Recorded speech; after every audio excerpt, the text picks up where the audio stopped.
please don't forget to subscribe, comment, share with your friends to have access to this kind of content that you have here. Don't forget to subscribe. I love and respect you. I'll be right back.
Police station, Lord, report.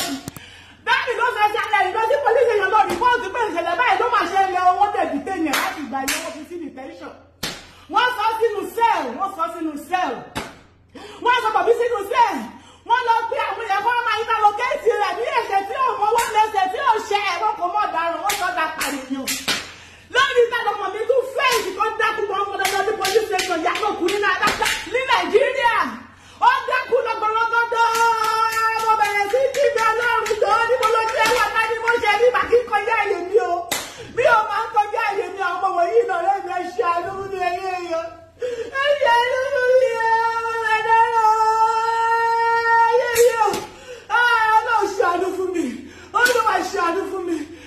gbà mí.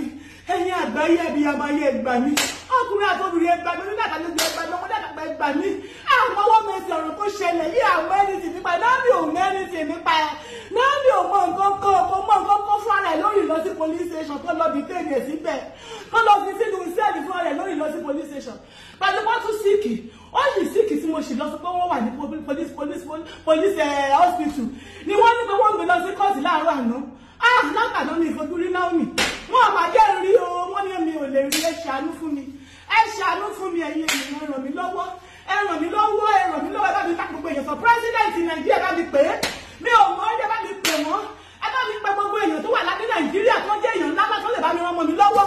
Náómì ò kì í ṣojú wàhálà o, kò ṣojú jàgídíjà gan ọmọ tó fúrajà. Wọ́n lọ sọ sínú ọgbà ẹ̀wọ̀n. Ayé mi o. This is OÈDUA TV Watch. Don't forget to subscribe, comment your opinion, like, comment and share so that other people can get access to what you enjoy on our channel. Thank you. We love you.